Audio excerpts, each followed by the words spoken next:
So stay tuned and listen up. What's up, everyone? Welcome to episode number 5, I think, of Dance, Biz, and Cafecito. Woo, woo, woo, woo. All right, so I'm really excited today because, as you can see, I have my spirit sister here, and if you can't see, you need to go see. But we have the amazing Analisse in the house. What's up, y'all? What's good? And I'm particularly excited to have Analisse here. Well, let me talk to you because you're right in front of me. I'm particularly excited to have you here today because I'm a huge fan of your journey. Thanks, at such a young age, you've been able to accomplish so much through your social media and how you've branded yourself and how you've opened up so many opportunities for yourself just through, you know, your image and your skill set and your talent. So you've gotten really creative with that. And I think people are going to get so much value out of our conversation. So thank you for being here. Yeah. Alrighty. You can't see what I'm doing, but I'm going up with my hands. Yeah. A little whoop whoop. Little whoop whoop hands. Anyway, what's up, girl? Nothing much, man. I'm feeling good. I've been really busy, and I'm getting like in tune with myself and my life right now. Ooh, I like that. I like that. All right. Tell me about that. What's happening? What are you doing to get in tune with yourself? Well, I feel like I've always gone through these phases because I am really big when it comes to social media and branding and everything.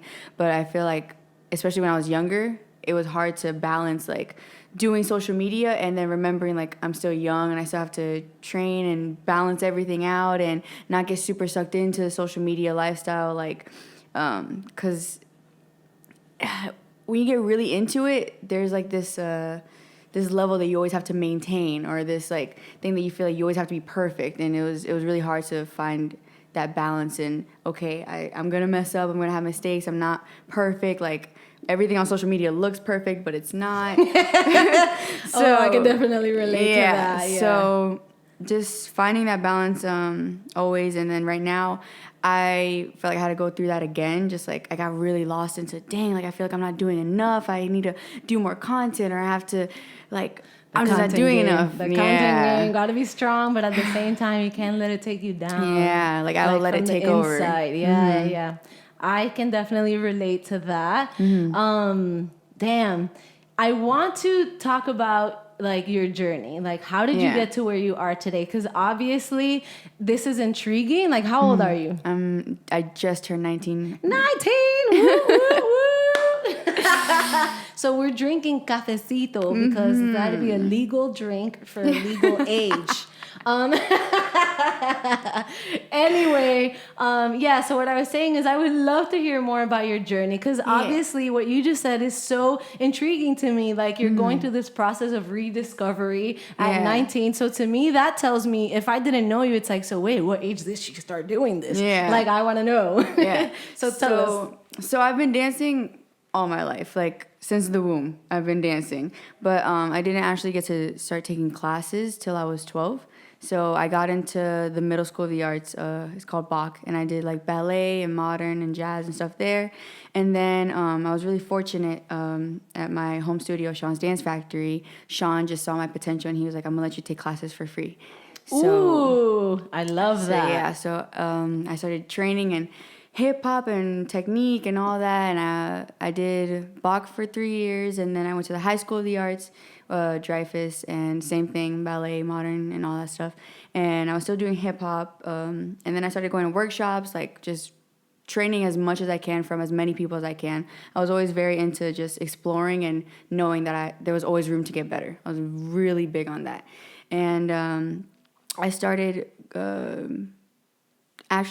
I was taking beginner classes with Sean, and intermediate and like intro. I was taking literally every single level to train and just learn different things from different people and the people around me, but at the same time learning how to be a teacher.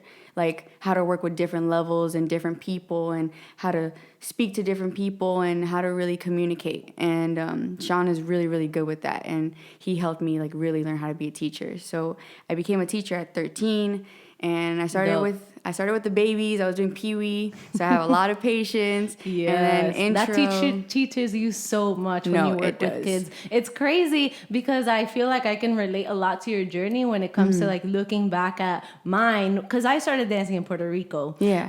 But after dancing in 4 different cities, like I've realized there's always a pattern of how the industry kind of works. This is really good. Oh, thank you. This Cafecito is really good. Thank you. I've been working hard on my coffee game. Gotta make sure it's on point if the name Cafecito is gonna be on the name of the podcast. You know? It's really good. But what I was saying is I started teaching at a young age too in Puerto Rico. Like when I was in middle school, I would pretend to be a high school student and go with my dance teacher and assist him to teach high school students like after school program. Yeah, so like what you said, like you must have had a level of awareness to know, how do I work with these different ages? How do I exercise my patience? Like we've been talking a lot about self-awareness throughout the last few episodes. Yeah. And I wanted to ask you, do you feel like you always knew or had a sense of like, I have a natural talent for this. If I work hard, like I think I can get far. Like when did that happen for you? Since I was little, I just always knew like I had a bigger purpose in life. I knew, deep. Yeah, I knew there was something very different about me because I was like a little bullied, and I was always very, I don't know, I wasn't like an outcast. Like I had friends, like I was very social, but at the same time, I never felt like I really fit in. Like you felt different. Yeah, I always. feel you. My journey's kind of similar to that as well. Yeah. So once I actually was able to take classes and learn from so many strong leaders, I was like, I see myself doing that. I see myself being able to lead other people as well. And I love to spread messages and to spread what God has given me to other people. And so once I started teaching at 13, I was like, no, yeah, definitely. This is what I like. Definitely. But I love that because it's so hard to find that level of self-awareness when you are so young. Like normally people develop that as they get older, you know, and I feel like it's common, at least like for people in my generation. I'm 31, and I hear a lot, or I have heard a lot of people that are like, damn, I had this revelation when I turned 35 or 45 or 55, and I just wanted to travel the world. And it's like, I feel like that happens because that's when they finally started tapping into what they really love and exploring it. And I find it so interesting that like within the creative community, I've noticed a pattern of like there is certain people, like the people who are kind of pushing themselves beyond what they like ever thought was possible, I guess. There's a level of self-awareness within them where it's like, wait, this makes me feel a certain way. Like you said, I could see myself doing this for real, you know, at 13. Like, that's crazy, man. All right, keep going. I don't know. There was something about teaching that just gave me this happiness. Like, I would just feel so special. Like, I was like, wow, like, this is great. And I loved that I was the teacher, but I was always learning from my students. Like there was always something to learn from them, and they would push me. Like I would always like see what like they were capable of and be like, okay, I need to push the limit more. Like I need to challenge myself in the way I choreograph or the styles that I'm teaching. Like I need to be more diverse so I can give more to them. So yeah, I was teaching. I started with Pee-wee, then intro, intermediate, advanced. Like I literally went through all the levels of teaching. That's amazing. Yeah. I love hearing stories about like trajectories where it's like I started here and then I moved here, and then because it shows like what you said earlier, it takes a lot of hard work to maintain your personal brand, and you know that, and it's challenging and whatever, but you're pushing through because you know there's an end goal and you know it's going to be a journey to get there. Of course. Yeah, and when I was like 14, 15, 16, somewhere around there, then social media started becoming way bigger. Like there was Musical.ly that came out, and I remember that. No, I yeah, remember that popped off, and I was like, "What is this app?" I'm so confused.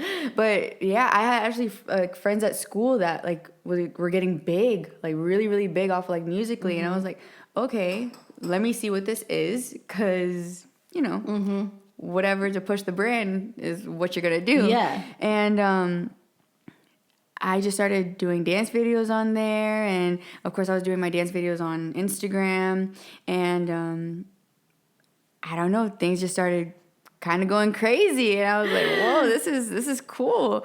And I think we're really lucky to live in the generation that we live in, because it is a lot easier to become more exposed, especially when I think about like back in the day. Like I was actually watching the New Edition story, like 3-part movie thing, a while ago, and to get recognized for a singer especially was so hard. It's almost like luck. Yeah, Like luck of the draw, like gambling. yeah, like Yeah. I was just like, wow, like, and then now, like, you have people like Shawn Mendes that got famous off of Vine, like, and he's huge, Legitimate celebrity. That's crazy, and like, we're so lucky to have that. And I feel like a lot of people take that for granted. Like, yes, I agree 100%. Like marketing is free. Like, like you don't understand. Companies have to pay thousands of dollars to get their ads seen, and like the fact that you, by doing what you love and sharing it with the world, can go viral and get you to accomplish different things, get you exposed, like you said. People do. I agree. People take that for granted. No, Not everyone, but yeah, it's crazy. And so what I started doing is, well, there was a couple things that were really famous at the time, like very young girls, like looking older or whatever. And I looked older when I was young, but I never wanted to go off of that. Like I knew the easy ways to get more noticed. I knew, if I was just a little more scandalous. I love that you're bringing this conversation there. No, I appreciate that so much. Yeah, because nobody talks about it. Like I knew if I were just to do like a twerk video or something stupid, it would have gone crazy. But I knew that's not what I wanted to be known for. That's not the way I want to get to where I want to be.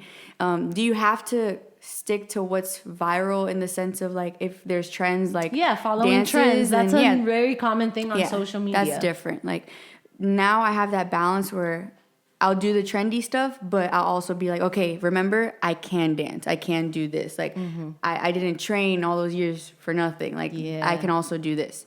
And when I was younger and all that stuff was really blowing up, and I felt like it was a really bad message being sent out to younger girls.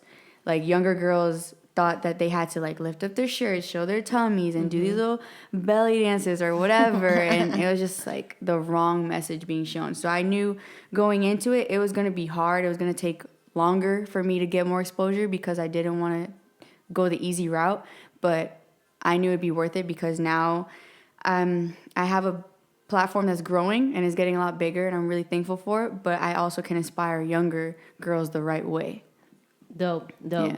I like something that you mentioned, like about not bad influences, but just like there were trends happening when social media first came out that maybe weren't the best examples for, like you're saying, younger people. Yeah. Something that people don't really understand though is that social media, if you hear a dog barking, it's my dog Ted that you may have seen or heard in previous episodes. Anyway, something that people don't really understand is, oh, you're stuck. Yeah, it's okay. I'm just gonna stay right here. No, wait. I can see it there. Thanks, man. You're like, I'm just not gonna move the whole podcast. Is that social media has gotten really good at helping people see what they want to see. Yeah. So yes, you're still gonna find crazy stuff out there that you're like, why do butts keep coming up on my social media?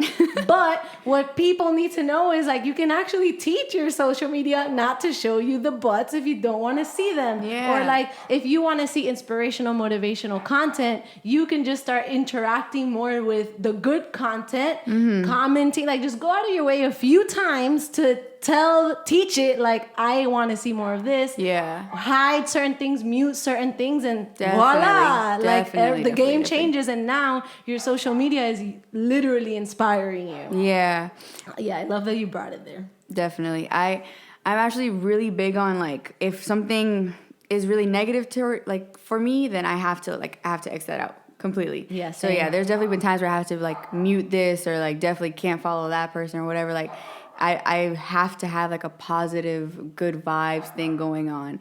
And that's why I had a lot of times where I had to get away from social media. Like I had to put my phone down and be like, okay, I can't do this right now. Because growing up, it was hard. You have this expectation of like looking really good all the time or having a certain body type. And I know I don't have like that Instagram body type, but I had to learn to love that. And little girls don't understand that when all they see is girls naked with great bodies all the time. They think they have to look like that. Yeah. And that's not accurate. First of all, majority of the time it's Facetune or Photoshop. The majority of the time they don't actually look like that in person. And there's nothing wrong with Facetune. You know, it's hooked a sister up a lot of times actually. But just knowing that that's not real all the time, and it's okay to love you for who you are. I did not like my curly hair for the longest time. Wow. The longest time. I thought straight hair was beautiful. Because I'll never forget the first time I went to school with straight hair. Everybody was like, you're so pretty, you're so pretty, you're so pretty, you're so beautiful. You should do your hair like that all the time. But it's not their fault, man. Yeah. Like, I feel like, because in the years that I grew up, it was kind of the same thing. Mm-hmm. But like we were talking about before, there was something inside me that I always knew I was different. That I always knew that no matter how hard I try, if I want to look quote unquote normal, like what the media at that age was teaching us to perceive as that's normal, that's accepted, right? Like back then it was like straight hair is accepted. Yeah. Therefore, here are all the ways that you can have perfectly straight hair. Yeah. I always knew like, but bro, for me to have straight hair, I literally have to wake up 3 hours before a girl that actually has straight hair to make sure, like, not even to straighten it, just to make sure it lasts straight the whole day if I sweat. And like, I was into sports. I even did swimming. Like, I ended up cutting off all my hair when I was in middle school. I told my mom, like, cut it all off like a boy because I don't want to deal with any of this. I don't want to have to worry about it. Oh, and I remember everyone except for my two, like, best friends. Mm-hmm. Everyone else was like, she looks like a boy. Like, what is she doing? But inside me, I was like, you don't get it. Like, you don't have my life. You don't understand how easy it is for me to live with this, like, cut hair. Yeah. And later on, like, embracing curly hair. Like, and I feel like to the minutest thing of, like, you bleaching your hair blonde and now it makes it pop out more. Yeah. Another girl that's maybe, like, 10 years old feeling insecure about her curly hair sees somebody like you like, oh my God, her curls and they're blonde and they're still beautiful and she's so confident and look at her, she's doing what she loves. Yeah. Boom, you change her life just by you embracing who you really are. Like, I feel like so many people need to learn how to love themselves and appreciate themselves the way that they are. It doesn't mean like you're gonna wake up every day and look perfect and be like, you know, like some days you're gonna look like shit, but it's okay. It doesn't mean you are shit. You know, like you're not gonna always look your best, but you should always learn, like, what are the things I need to tell myself? What are the things I should focus on to make sure I feel like good with who I really am? Yeah, definitely. That's the biggest thing for me. I just want the younger generation, like, no matter what the gender is, to feel good about themselves and what they got and what they were given. I know, because I firsthand experienced it, there were so many times where I hated myself. I hated the way I looked. I hated the way I felt about everything about me. Wow. And that's a horrible feeling. And nobody would know that. Yeah, nobody would ever know that because I don't show that. I don't show it on social media or in, like, real life. Like, I'll always try to, like, spread positive vibes as much as I can, but there was so many dark and negative times, and that's why whenever I am on social media, I try to just make it happy or do something that's fun or do something that's natural to me so people can see that, like, it's okay to, like, just whatever's happening, focus on the like, okay, go through your dark moments, embrace it, do whatever it is you need to do to come out of it in the best way. But I think there's something strong about what you said, where it's like you choose to make your social media positive. It doesn't mean you are pretending that your life is perfect, but you want to focus on, like, for example, for me, I talked about this in depth in one of the episodes. I think it was with Bianca. Like, to me, writing my captions is even therapeutic to a level because I love to write. Yeah. it doesn't mean I'm gonna write like when I'm feeling like shit, I'm gonna write shitty things. Yeah. Because at the end of the day, I'm using it to help myself go through whatever's happening. An outlet. Yeah, exactly. And I feel like maybe other people can connect with this in their own way and it'll help them. Yeah. So like I think there's something cute about what you said where you choose to make it about something positive no matter what it is that you're going on in your life, and that inspires you to continue on working on and like focusing on your journey. I think that's really cool. Yeah, and I've also recently I've actually been having a hard time with like showing emotion in general in my life because I used to show emotion so much, and I felt like before. Yeah, like I felt like it was too much, or I feel like I've gotten hurt so much that I kind of shut down, and I've actually been like, dang, like I should do that a little more on social media, only not in the sense of like telling everybody my business. Just like loosen up a little bit. Yeah, because I remember when I used to just be like, here's this dance video, I was crying, I was in a lot of pain, and I would just write like Bibles, and I would just really let everybody know how I feel.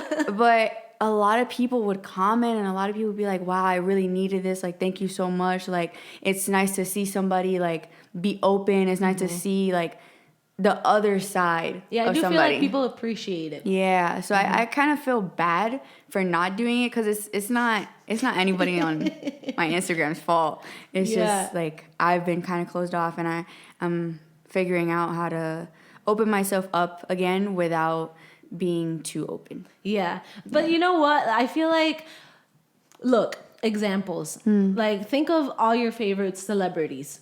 Yeah. If you really have been following them for a long time, or if you dig at like, let me look at where they started, there's a lot of celebrities that literally transform themselves, what their music is about, what their look is. And a lot of times nowadays, it comes from an authentic place. Like it's not just like a gimmick to reach an audience, you know? And I think there's something really cool in that concept of like, not necessarily reinventing yourself, which, yeah, for sure. If that's what excites you and you want to do it, go ahead. Yeah. But I do think there's something strong of like, I'm going through this process of refiguring out who I am. Because I feel like for me in my life, like every 10 years, I've noticed that there's some sort of level of like, I don't know if I'm doing the right thing or going in the right direction, or I don't even feel like I want to be around these people anymore. And I kind of like reassess my whole life and not like change it all up. But for me, that process of reassessment helps me find myself again and figure out like, who do I want to be or who do I want to become? And then like, let me work towards that. So I definitely can relate. And I think there's something special about like looking inside and being okay with like, I'm going through this process of like, I don't know like what I want to write. I don't know what kind of content I want to put out there. Because I think the best content and the most genuine content that people connect with is the content that comes from an authentic place. Yeah.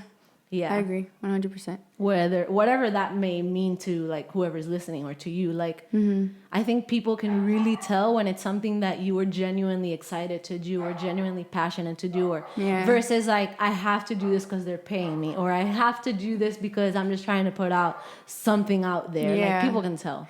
Yeah, I think one of the greatest authentic things I've ever done is start a page with my siblings.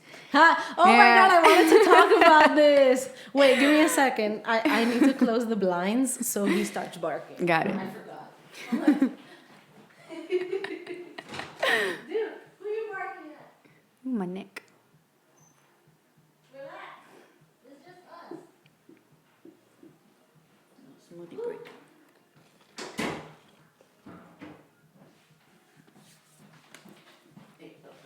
All right, we're back. ASMR. I'll probably Do you guys hear that? sipping on. While I was gone, you did a whole segment. ASMR with Analisse. Yeah, just. Hey, he's still barking. It's so weird.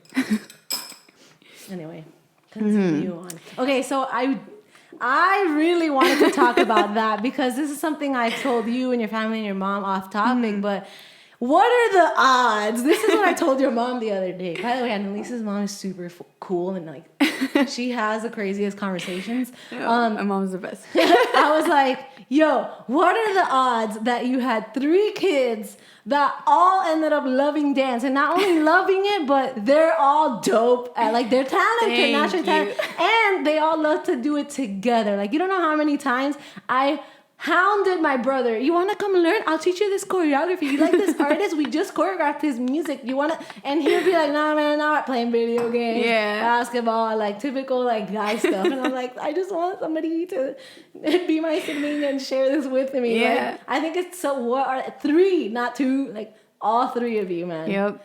I love that you guys did. Okay, tell me the story. How did this happen? Okay, so we all had our own social media pages, and since I was the older one, like I was like way more like involved, like, you know, I could go places and like do stuff and like be really active. And my brother's 15 and my sister just turned 13.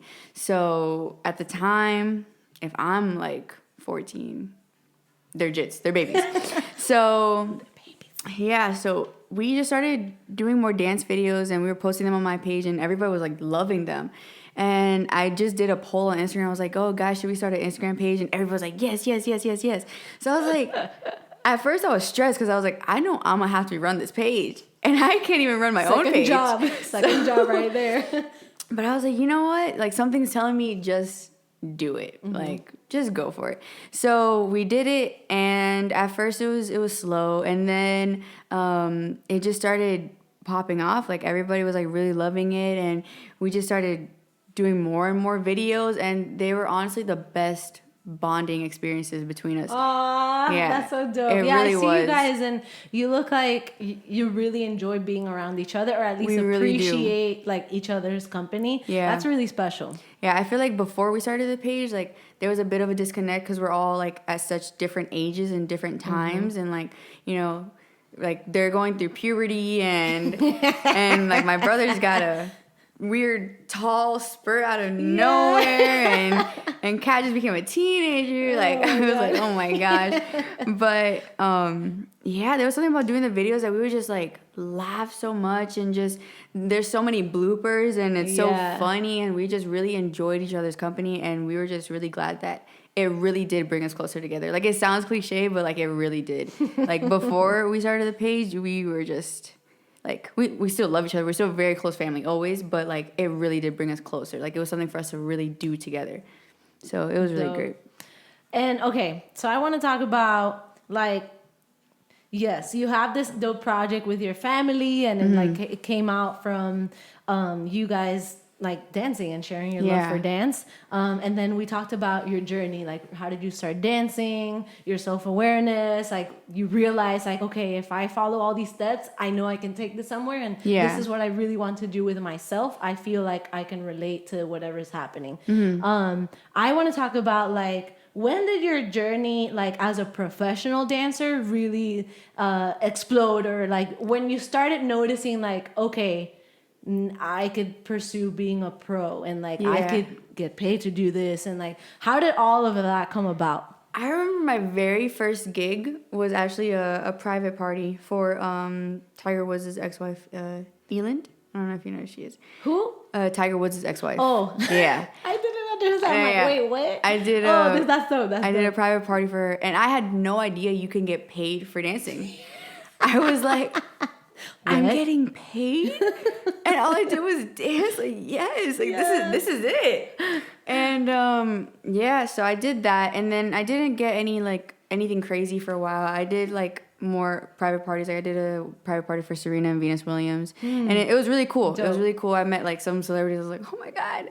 And but then I got booked for Ricky Martin and We Seen music video, and then I did La Banda. So at that time, I was like, okay, like I'm blowing up. Like, this is it. I'm famous. Right now, like paparazzi's they're near around the corner, waiting for me. But then things really slowed down after that, and I was just like, dang, like what am I doing wrong? Or I was like, well, first of all, you're not 18, so you can't get booked for everything, and that was really So frustrating for me because I just knew I was like, I'm so passionate. I'm gonna work hard. Like, does age really matter that much? But now that I'm older, I understand it does because there's a lot of hours and time that goes into a lot and school and everything. But once I became homeschooled, I actually started getting a lot more opportunities again. Then I worked with like Jason Derulo and I did a music video for him. I did a video for Chris Brown and Fabulous and Velas, and all that was so crazy. Like the way it came about, because the way we got picked for the Chris Brown video was probably the most crazy.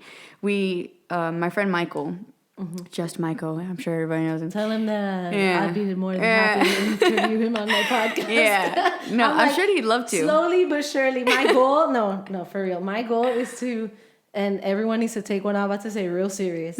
My goal is to, by the end of 2020, have interviewed every single booking dancer and choreographer in Miami or like up to West Palm Beach, let's say. I believe in you. So if y'all want to be on the podcast, be hitting me up, or I'll find you. I'll find. I'm like looking at the camera. Zoom in. That's a zoom in moment. Yeah. No, for real. But I know you guys are close. I would love to have him on the podcast. No, yeah, I'm sure he'd love to, for sure. But he posted he taught a class to this song called Flip Mode, and he posted it, and like that night, I think one of Chris Brown's managers like hit him up and was like, yo, like we would love to have you guys in the video. We're literally shooting it tomorrow. What? Yeah. And just like, who did they have before? You know, they had a bunch of dancers, but they were like, we want you guys to come. We want them. Yeah. You see, but that's so powerful because I love that you just took the conversation there on your own, because I feel like as you were explaining, like, okay, so I went from this gig and then they called me from this gig and then there was that time. Then I was asking myself, and I'm sure a bunch of people were like, but how do you get there to the point of getting booked? I love that you went into, yo, we posted a video and that's kind of how it happened. Like that tells you how much you can make your brand work to your favor if you put in the work and the time to like really make it happen for yourself. The consistency, bro. That's awesome. I love that. We literally flew into LA that night. Like everybody booked their flights that night. Got there in the morning and went straight to the video shoot. It was crazy. Love it. And then we weren't, because if you watch the video, we're actually behind Chris dancing. And we weren't doing that originally. Like we just did our little segment and that was it. And Chris saw us and he was like, yo, I want them to dance behind me. And like we all met him. We're like, let's go. Sweating like I am right now after this. No, literally. I was like, hi, Chris. Actually, no, I was really chill. I'm so weird around celebrities. Like, you would think I would get really nervous. I actually do the complete opposite. I get very chill. Like, I think too chill. Like, you act like you're the celebrity. No, yeah, it's like, oh, yeah, what's up? Like, it's nice to meet you, too. Like, yeah, but he was really cool. He was really cool. And then there was so many celebrities on set. Like, Tiana Taylor was on set watching us. She was like, yo, you guys are fire. I was like, thanks, T. You like hug her like thanks. Yeah, like, yo, like, yeah. Next video, I'll be hit me up. Hit me up. I got you. It was really, really cool. I love that. I'm the opposite. I don't get starstruck by anyone. Yeah, but same. Anytime I'm around a celebrity, I just turn into like a mute. I'm just like, you're quiet? Matt, like I don't even know what to say. Unless the celebrity is like they welcoming. Act like a normal person. Yeah, like they have a welcoming demeanor, then I'm myself. But I don't know, like it's just like they're this person and I'm I don't know. I think the only person I really would not know how to act around is like Justin Timberlake. I think I would like. I actually met him. Not met him like in private, but when I was this was in Miami, actually. I was going to say when I was living in LA, but no, it wasn't. This was a long time ago, though. I used to go dance. I haven't even talked about this whole part of my life on the podcast, but yes, when I moved to Miami, when I turned 18, I go danced a lot. Like, I used to make so much money go dancing. It's crazy. And I remember after go dancing, one of my friends hit me up and was like, yo, and she's a recording artist from Puerto Rico. She's like, yo, Justin Timberlake is going to be here and I'm going to be at his table. Come with me. I'm like, that has never happened to me before. So like I go change. It's like 3 a.m. at this hour. We go to this club and literally we're like at the table with Justin Timberlake. That's already happened to me with like 3 different celebrities. It happened to me in LA when I go dance at Bootsy Bellows with Justin Bieber. I ended up being like at the table with him. Then it happened. Then I ended up dancing for Robin Thicke in LA spontaneously. He was performing at the same club, Bootsy Bellows, and they were like, he wants you guys to perform with him.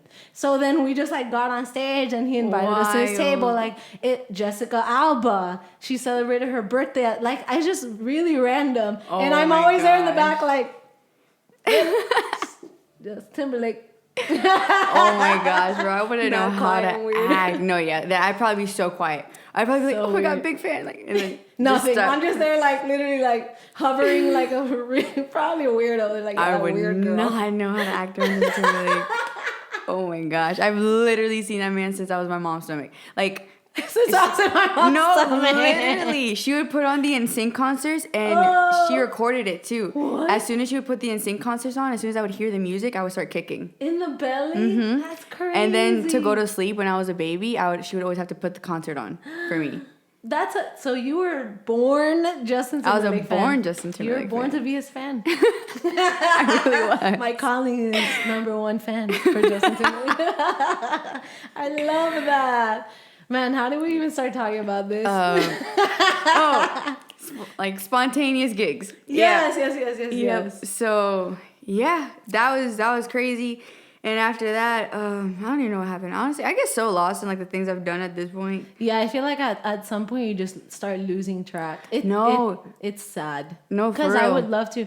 A part of me, because when I started dancing, there wasn't social media. It didn't exist. There was barely phones that could take pictures.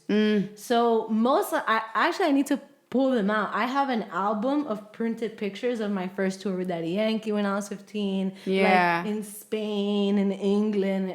Literally, I don't remember any of those moments if it wasn't for those pictures. No, it's not until I have to like redo my resume and like add stuff, and I'm like, oh my god, I did this. That happened to me. You know, I stopped updating my resume. I was like, I give up. Why? It's impossible. Oh, you gotta let them know. Literally, my resume probably says like between 2010 and 2017, maybe Sonja. the last thing. So in the last like 2 to 3 years, I have not updated anything. Oh my god. It's like, damn, what has this girl been doing in the last? I've been chilling. working. It's just not my resume because I forgot.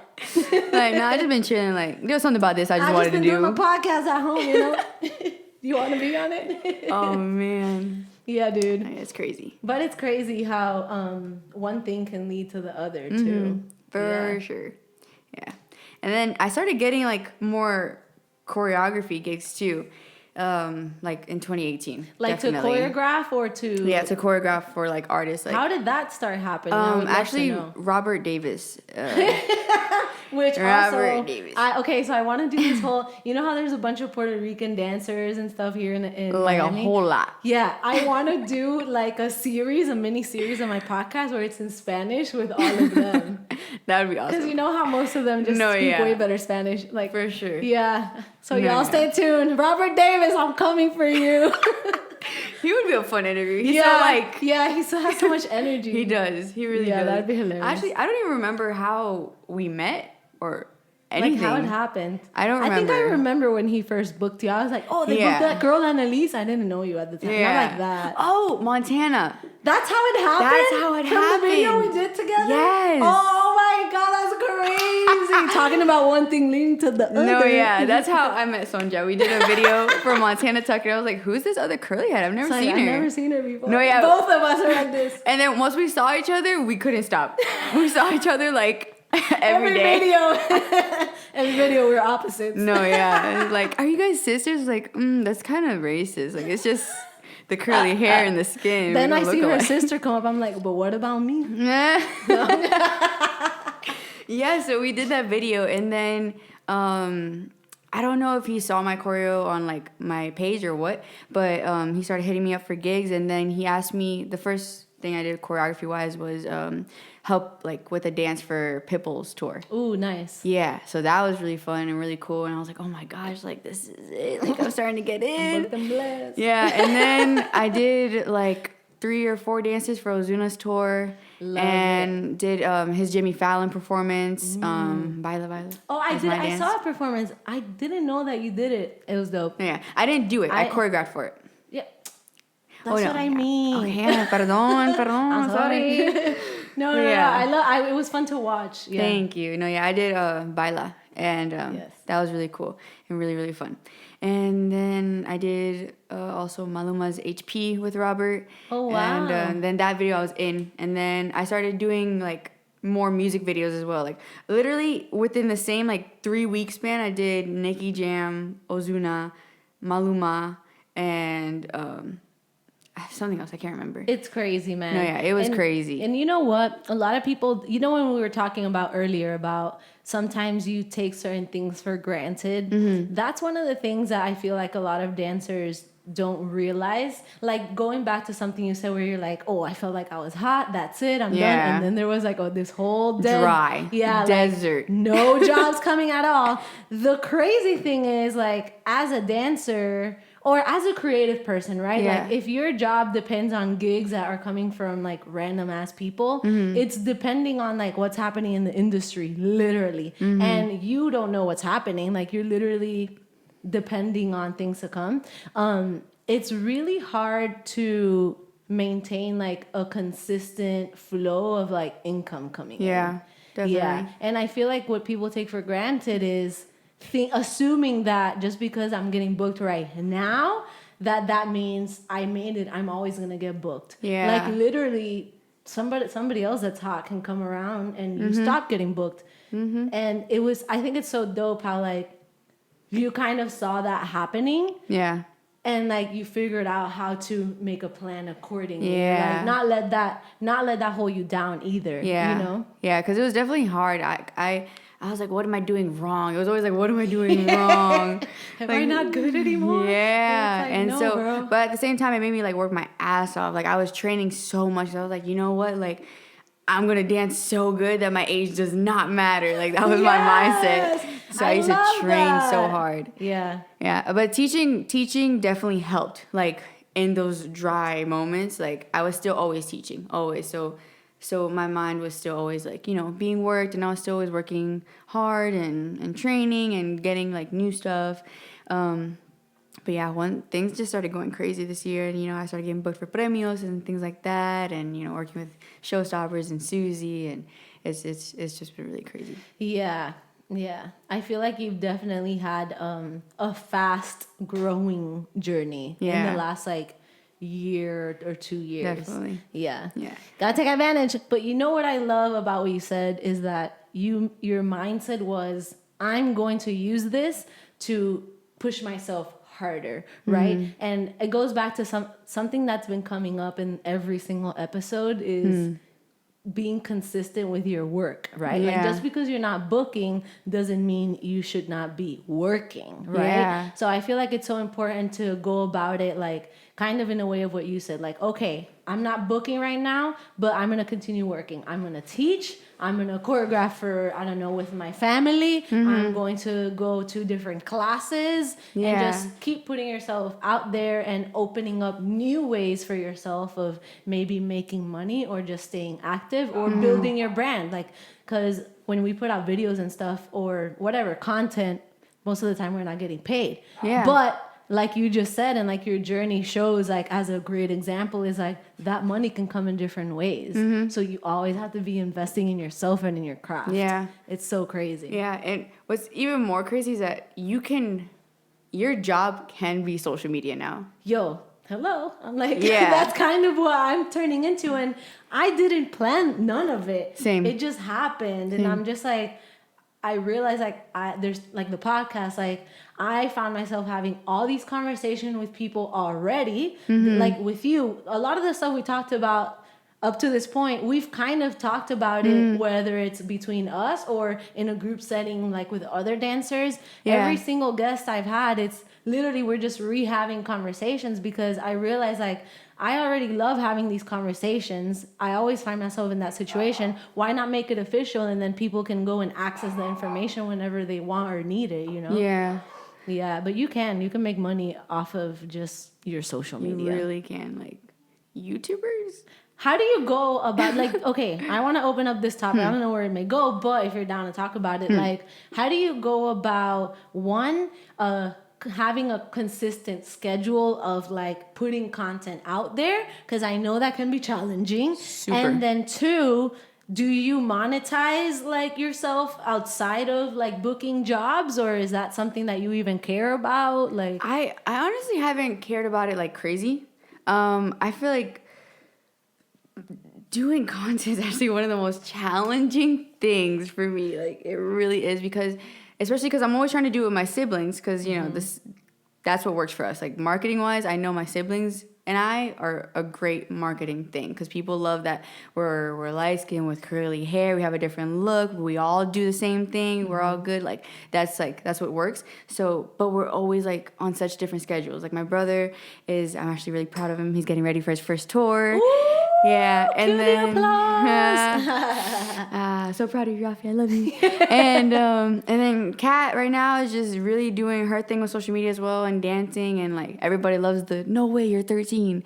Like, Yeah, that's, like all of you, none of you look your age. yeah, we really don't.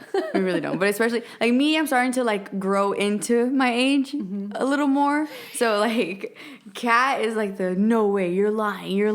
Like, her comments are literally all, "You're not 13. No way. You're lying." Like, Every single person. She's always like, "Why would I want to be 13? Like, why would I lie about that?" But yeah, we're all on just such different schedules that it's really hard. But we'll always try to find that balance. Like, okay, like if this is our only day off, it sucks that we still have to work, but we have to do it. So Yeah. majority of the time, what we'll do is like, we'll take one day and just do a bunch of videos with like different outfits, so like it'll look like different days. So, because that's like the easiest thing to do. And then if we have a day that we can genuinely just like make several different videos, or like, okay, we can do this one today or this one tomorrow, but we have to make it quick, then we'll do that. Or like late night rehearsals of just rehearsing something and then film it as quickly as we can the next day, like whatever we can do. I love that, and that's such an important point, because remember when we were talking about before, like the whole point of my podcast is like, I feel like I want to be able to offer different type of valuable information for people that may not have it readily accessible to them, not just any people, but dancers like us. And something you said is so, it's actually a strategy that big brands use. Like when I work with my clients, it's something I teach them that I learned from working with brands like Quest Nutrition and Red Bull and Muscle Milk, and like helping them do content, or just being a part of their creating teams and seeing how they run things. That's actually something that they do. And basically like scheduling yourself for, let's say I'm free today, can I do 3 blog posts? Can I do like whatever it is that your specialty is? Can I take 5 photo shoots within whatever?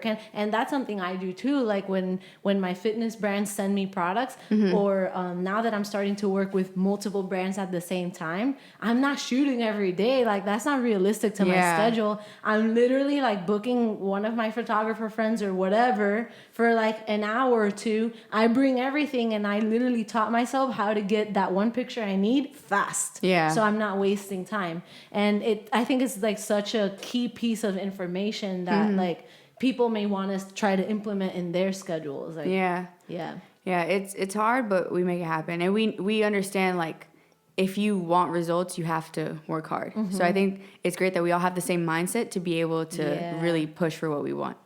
It's really important. I love that. Thank the whole podcast, I'm like, I love that. It's like all things, little key things that I didn't know about. Like, okay, how do they make it happen?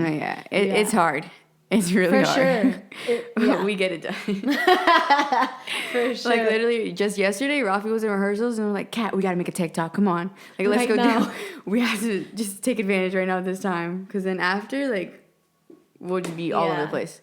But it's true. It's so important that all of you are on the same page, right? Because he could have literally said that, and she'd be like, "I don't feel like it right now," you know, and that's it. That opportunity is lost. But the fact that all of you are on the same page, it helps the project move, like be more productive and be more successful. And I think the fact that there's 3 of us, it really is perfect. Because like it's 2 against 1. Yeah. So like if any of one of us are feeling lazy, like, "Oh, I really don't feel like doing that right now," like, "Come on, like, let's do it. And like there's 2 of us, you can't say no to 2. Yeah. Like That's if they're so in it, true. you gotta be in it too. So yeah, we're always pushing each other to do the best. And then on top of that, we do this right now as like dancing, but we also want it to lead into other opportunities. Cause I love that you opened this topic. Yeah, because my next question was gonna be like, what's next, Analisse?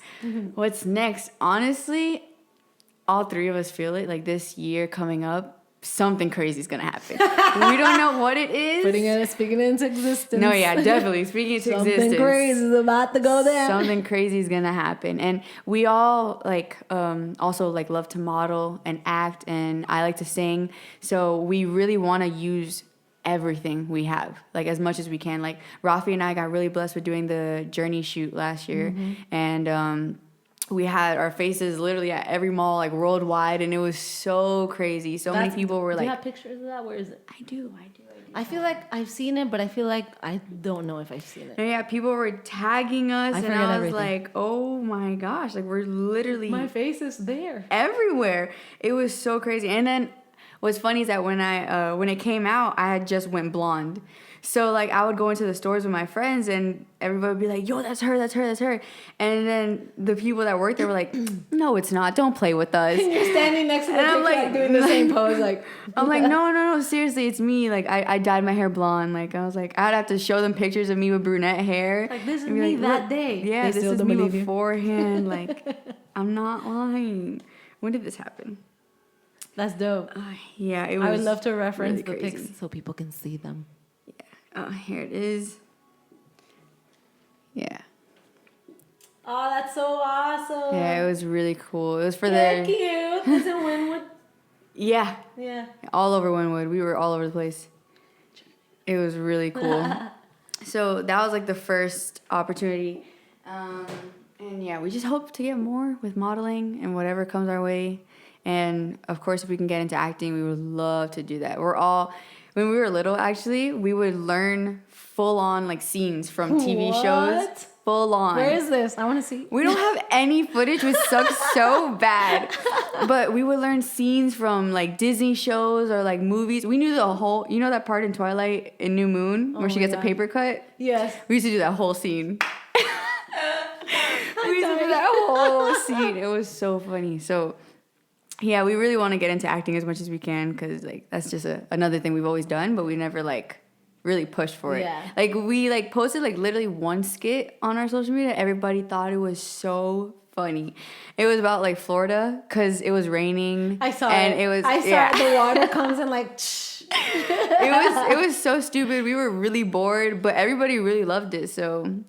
I don't know. Maybe we should start doing more skits or something. I don't know. Yeah. Yeah. Have you thought about, like, what do you want to do differently with your page or, like, maintain the flow of what you're doing? I want to show more, actually, of, like, my fashion. I think that's something that I've been really, really into recently. Yeah. Like, I'm very into just, like, exploring with fashion. Like, this might look really weird to some people, or some people might not even like this, but I love it. Like, that's kind of why I love it too. Like, it's something different, something that is out of the ordinary. So I've been, like, just messing around with that and posting different things, but I feel like I could definitely post more of my outfits. And I think fashion inspo is really cool. Yeah. Because I've always been into, like, fashion since I was little, like modeling. I mean, you know, they all tie together. So that's definitely that's what I want to do. I'm working on my confidence with singing. Ooh, for sure. Oh yeah, that's why I bought this mic. So I could for real.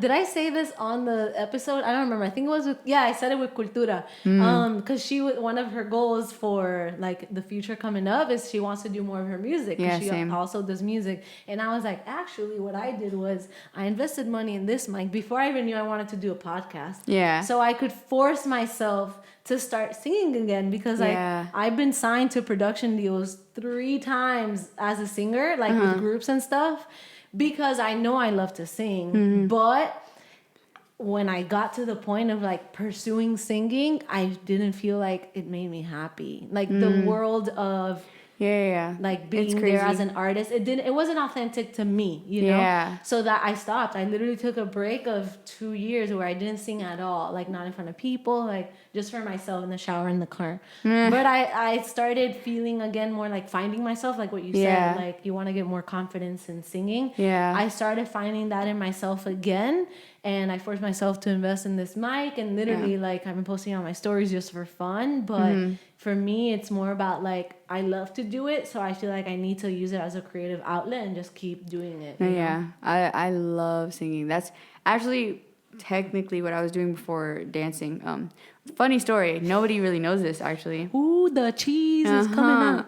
When I went to Sean's Dance Factory, I went as an artist. I went for Sean to teach me more self-development, like teaching me how to dance, how to work the stage.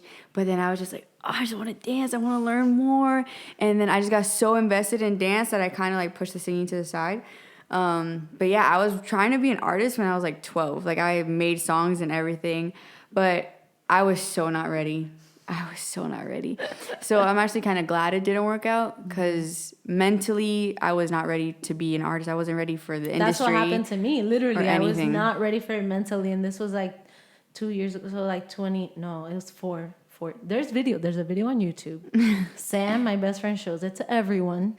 I find it embarrassing, but this is her favorite song that I've ever made. Mm-hmm. There's a video on YouTube, and it was 2012 and 13.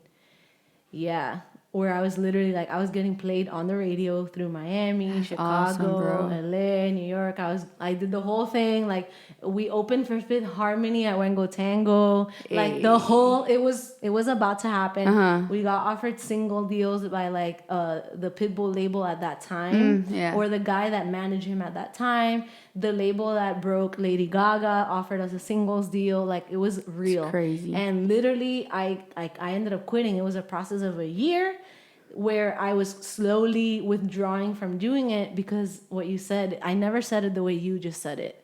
I wasn't mentally ready. Yeah. I got in a depression because I feel like literally everything I ever wanted is happening for me and I still feel sad and empty and like I'm not doing what I meant to do.